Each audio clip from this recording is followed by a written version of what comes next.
Before I begin the sermon this morning, I just have to find out the same secret that Susan uses for the piano to play without her keyboard, that I might give a sermon where I don't have to be in the pulpit. But we'll have to work on that one, I guess. We welcome you to this beginning of the season that we call Holy Week.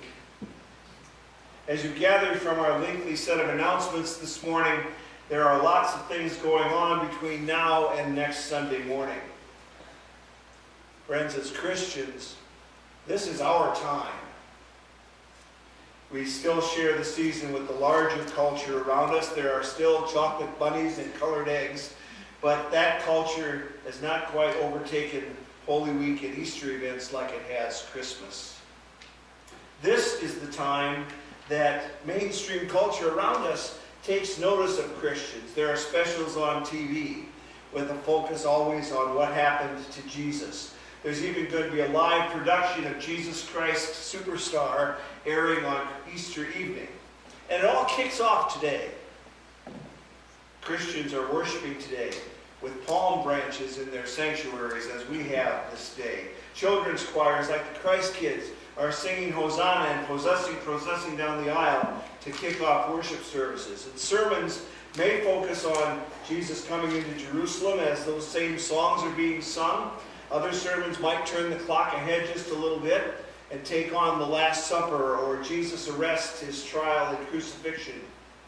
Just trying to make sure that folks who aren't coming to worship on Thursday or Friday still get the story, still get that full picture of what took place at Holy Week. And through it all, through everything that we do, the world is watching our parade. And the world is probably saying, why? What's this all about? It's a great question. Each of the gospel accounts of Jesus coming into Jerusalem has just a little bit different take on the story. But the one thing that's consistent is that feeling that nobody knew exactly what to make of what was going on. They didn't know exactly what it all meant. In Mark, when the disciples were told to go and procure a colt for Jesus to ride on, bystanders, maybe the owners of the colt, asked them why they're doing what they're doing. Matthew and Luke mention that folks are asking the disciples what they're doing, and John simply says that the disciples didn't understand. And those all seem like reasonable questions, right? And they are questions that continue to be asked by folks outside the church. What are you doing? And why are you doing it? Over these next 7 days, we're going to walk with Jesus. Over these next 7 days, we're going to recount and maybe reenact some of those events that mark his journey from Palm Sunday to the cross to the tomb. There are some churches that have donkeys as special guests in their worship services today. Other congregations will gather on Thursday night and share a drink of juice and a bite of bread. Maybe while having folks sitting around a table in front of the sanctuary reenacting that last meal that Jesus had with his disciples. Some congregations might follow a person carrying a cross through their neighborhood. In some parts of the world, believers will go so far as to be hung on crosses themselves as a way of trying to imitate what Jesus did and try and catch a little bit of the spirit that he shared with us. The world is watching. The world is watching the church during this time and asking why. As we reflect on this march, this procession, this demonstration that Jesus brought with him into Jerusalem, that's familiar to us. We're familiar with marches and signs and demonstrations in our world as well. And usually they're well planned and coordinated and carried out to get a certain message across. Most of the time when we see demonstrations like that, we know what that purpose is, and so do the marchers that are involved. But if someone who'd never been to church before popped in today or on Maundy, Thursday, or on Good Friday, or on Easter morning, what would they think? And if they asked you, what's this all about? What's going on? What's the big deal about the palm branches and the bread and cup or the cross? Why is all this such a big deal? Could you tell them? Could you tell them what was so special about what we're doing here? When the disciples made off with a colt for Jesus to ride on, and the owner of the colt quite logically said, wait a minute, why are you taking my colt? They just said, the Lord has need of it. It's for the Lord, and away they went. Can you make a case for all that goes on here during these next days by saying it's all for the Lord? Just as there was a crowd to welcome Jesus into Jerusalem, can we live lives that would show that Jesus Christ is walking in our streets too? Is our ministry together here an indicator that Jesus Christ is present, active, and alive in our town too? And can we make a case that that's why we're doing this? We are his hands, his feet, his spirit, his heart. He lives through us.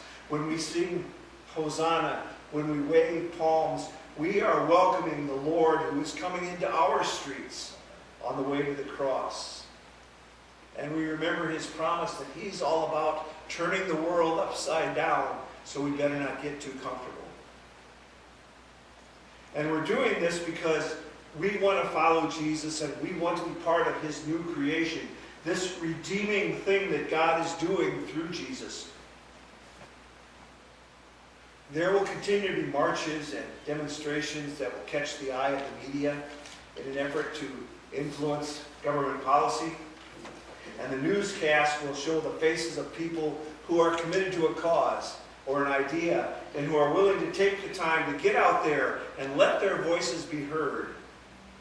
And then there will be others who will demonstrate from a different point of view, with a different perspective and a different message to share. And that's going on all the time around us, but this is our time. And there are folks looking for a way of living that makes sense in this crazy world, and who are looking at the church and wondering what the heck we're doing, and why are we doing it. Friends, I believe that there's something going on in the midst of all that confusion and anxiety, and I believe that God is at the root of that. That God always steps into chaos, and out of that chaos makes a new thing, brings about new creation. And all other demonstrations that we might be a part of, that we might be seeing on TV around us, all of that fades into insignificance in the light of the promises that our Holy Week and our Easter demonstrations represent. Because we believe that God will have the last word. And when we wave our palms, and when we sing Hosanna, and when we gather around this table, and when our hearts break before the cross, and then when we shout for joy at the news of the resurrection, we are declaring our allegiance to Jesus Christ, calling him the living Word, and saying that our allegiance is to him and to no other. That's the news that leads us into the streets from our worship each Sunday morning. Into the streets, to the halls of power, into schools and communities that are grieving, into hospitals, into prisons, into homes, into the lives of anyone who needs God's word of saving grace and mercy and love. That's why we're doing this. So let your palms wave. Make a way for Jesus. Sing Hosanna for the world to hear. Jesus Christ is Lord. That's why. Amen. Would you pray with me? Lord, as the word Hosanna has been sung and been so much a part of our worship this day, may we know that you have come to us in Jesus Christ. and that your presence with us makes all the difference. But that you are not present with us just to draw us close to you and to make us a community of the faithful, but also to send us out in the community with that good news that you seek to make all children part of that community of love and grace.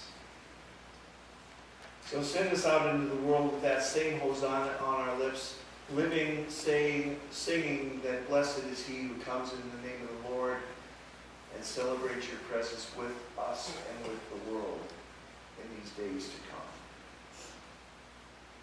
That's what it's all about, and we praise you for the gracious way that you reach out to a grieving world with good news of salvation in his name.